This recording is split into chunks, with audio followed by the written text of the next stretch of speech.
जैसे कोई बोले कि भैया हम जो सिद्धि शक्ति को यूज़ कर रहे हैं इसमें गुरु का इतना इंपॉर्टेंस ज़रूरी क्यों है? गुरु का इंपॉर्टेंस इसके लिए ज़रूरी है कि अगर गुरु के परंपरा के थ्रू सिद्धि आई है तो हमारे साथ छेड़छाड़ नहीं करेगी। जैसे हम लोग धाम में थे, धाम में हमारे पास ज़्यादातर जो सिद्धि आती थी ये दूसरों की जो आदि क्या बोलते हैं, दूसरे तांत्रिकों ने, जो उन लोगों ने क्रिया की थी, जब भैया हवन करते थे और सारे लोगों की क्रिया खींचते थे तो ये बहुत सारे लोगों की सिद्धियाँ आ जाती थी। तो ये सिद्धियाँ हमारे सर्कल के बंधन में नहीं थी, तो ये सिद्धियाँ जो चाहे अपने हिसाब से, अपने प्रॉफिट एंड लॉस के हिसाब से दिखाती थी। अब हमारी भी शुरुआत थी, हमको भी पता नहीं था कि किससे भेदभाव भी किया जा सकता है। आप एक होता है जो आप अपने आप को समर्पित कर देते हो। समर्पित कौन करता है? जिसको मटेरियल डिज़ायर चाहिए। जैसे मेरे को चाहिए कि मेरे धाम में सिर्फ पब्लिक आए और जो वो सवाल पूछे उसको जवाब मिल जाए। कौन ठीक होता, नहीं ठीक होता, भगवान करे सब ठीक हो, लेकिन क्या भगवान सबको ठीक कर सकता है?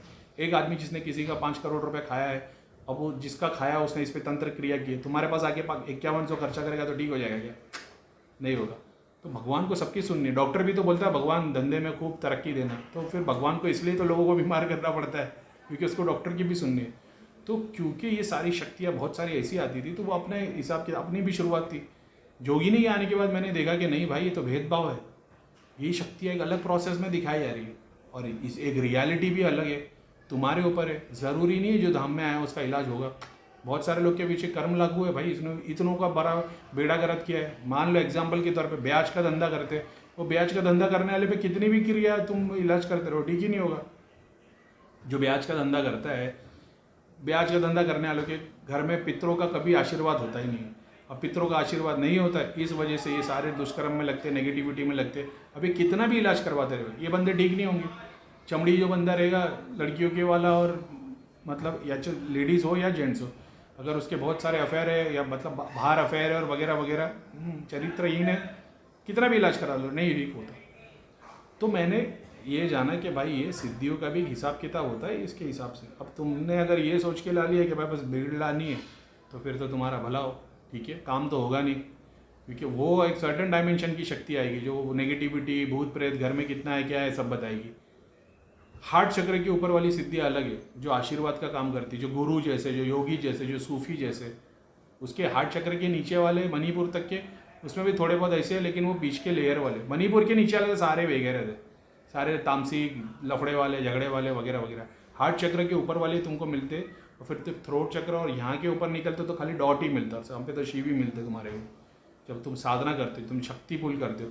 तो क्योंकि मैं उनको इतना चाहता हूँ वो चीज़ के हिसाब से, तो मेरे को आशीर्वाद मिल जाता है। मेरे को निर्मला माता से मिल जाता है, मेरे को ओशो से मिल जाता है। मैं जिस गुरु से आशीर्वाद मांगूँ मेरे को मिल जाएगा। शक्तियाँ सिद्धियाँ मेरे को मिल जाती है, क्योंकि मेरे दिल में सही में उन लोग के लिए प्यार है। मैंने जाना है इन्होंने ज़िंदगी में कुछ अच्छे काम किए, मैं उससे सीख के ले रहा हूँ। क्या उन्होंने बुरा किया, मेरे को लेना देना नहीं। अब गुरु के थ्रू फायदा क्या है? गुरु एक जो तंत्र विद्या के थ्रू आया, एक जो गुरु परंपरा से चलता हुआ आ रहा है। गुरु परंपरा वाले लोग का ऐसा होता है, जैसे मेरे गुरु है, उनका एक गुरु था, उनके एक गुरु थे, तो वो अपनी सिद्धियों को ही ट्रांसफ़र कर रहे होते नीचे। तो वो सिद्धियों के पास में हज़ारों सालों का ज्ञान होता है, हज़ारों सालों की शक्ति रहती है, वो छेड़छाड़ नहीं करती। अब बड़े बड़े अघोरियों के पास चले हुए कि जहाँ पे आपको बता देगा कि भाई ये ठीक नहीं होगा, वो ठीक इसके लिए नहीं बता। तुम्हारे को एग्जाम्पल के तौर पे कोई बोलेगा हम इतने बड़े अघोरी के पास गए थे, उसने देखते साथ हमको बोल दिया ठीक नहीं होगा, और हम फलाने के पास गए, उसने बोला मैं कर दूंगा, तो क्या तुम ठीक हो गए हो? क्या चीज़ें बांध दिया होगा उसने। एग्जाम्पल बता दो। वो बड़े गुरु जो है ना, वो झूठ नहीं बोलेंगे, उनकी शक्तियाँ झूठ नहीं बोलेंगी, तो वो तुम्हारे को सच बोल देगा कि भाई तुम मेरे से ठीक नहीं होगा, क्योंकि उसको पता है तेरे को 20 साल और भुगतने हैं। दूसरे के पास जाओगे उसको तो दिखने ही नहीं वाला वहाँ तक का, तो वो बोलेगा हाँ भाई प्रेत है। दूसरी बार आओगे तो बोले मलिनता है, बस मलिनता। अब प्रेत 3 दिन में चला गया, मलिनता 3 साल में नहीं जा रही, तो अंदाज़ा हो गया होगा तुमको। तो जो ये गुरु दर गुरु जो पीढ़ी दर पीढ़ी परंपरा के थ्रू चले आ रहे होते, इनकी जो शक्तियाँ होती है ना, ये तुम्हारे साथ गलत काम नहीं कर सकती।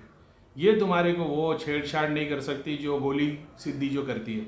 अब गोली सिद्धि तुम्हारे पास आएगी तो दिखेगी भूत है, प्रेत है, तेरे घर में 4 प्रेत है, तेरी शक्तियाँ कुछ भी नहीं, तेरी सिद्धि कुछ भी नहीं, फलाना डेम का, कोई बात नहीं। तो गोली सिद्धि की छोड़ दो। जो एक्चुअल सिद्धि होती है, जो गुरु दर गुरु परंपरा 800 साल, हज़ारों साल से चली आ रही है, ये सिद्धियों की शक्ति की बात ही कुछ और होती है। ये ऐसी नहीं होती। हमारे पास कौन सी सिद्धि है? हमारे पास सारी गोली सिद्धि, हमारे पास एक भी सही सिद्धि नहीं है। लेकिन एग्जाम्पल मैं बता रहा हूँ कि ये जो सिद्धियाँ होती है ना, जो गुरु के थ्रू आई हुई होती है, परंपरा के थ्रू, यानी गुरु ने अपने शिष्य को दिया, उसने अपने शिष्य को दिया, उसने अपने, ये बीच में कभी छेड़छाड़ नहीं कर सकती। अगर ये छेड़छाड़ करेगी ना, ये क्राउन चक्र से मूलाधार तक चली जाएगी। ये ऐसा काम कभी गलती से नहीं करेगी। दूसरी वाली सिद्धियाँ कैसी रहती है, मन मौजी वाली रहती है। ये वाली ऐसी जैसे कोई कंपनी में काम कर रही है तो ये कंपनी के खिलाफ नहीं जाएगी। ये ऐसी होती है जैसे एक दुकान वाले तो अपनी मर्जी के मालिक है, कभी खोला खोला, बंद किया, कोई बात नहीं ऐसा। तो ये गुरु परंपरा वाली शक्तियाँ बहुत ज़रूरी होती है कि जो गुरु के थ्रू चले आ रहे होते हैं। इसलिए आप देखोगे कि जो तंत्र को फॉलो करते हैं, जो किसी, चाहे काली माता को ले लो, भैरव बाबा को ले लो और दुनिया भर की तामसिक चीज़ों की शक्ति वालों को ले लो, इनके पास जो जाता है इनका काम हो जाता है, क्योंकि उनको फ़र्क ही नहीं पड़ता। उनको चाहिए हाँ मैं मटेरियल डिज़ायर के लिए आया, लेके जा। ये वाली कैटेगरी के पास जब तुम जाते हो ना तो जल्दी तुम्हारी पूर्ति नहीं होती। क्यों? क्योंकि तुम्हारे अंदर जो चीज़ें जिंदा है तो वो सिद्धियाँ उस लेवल का काम नहीं करती, वो तरीके के प्रोसेस के थ्रू ही काम करेगी। वो तुम्हारे कर्म पिटाएगी, वो तुम्हारे को आगे से लॉटरी लगा के नहीं देगी। तो ये वाली लॉटरी वाली, लेफ्ट वाली, ऐसे सब गेम है।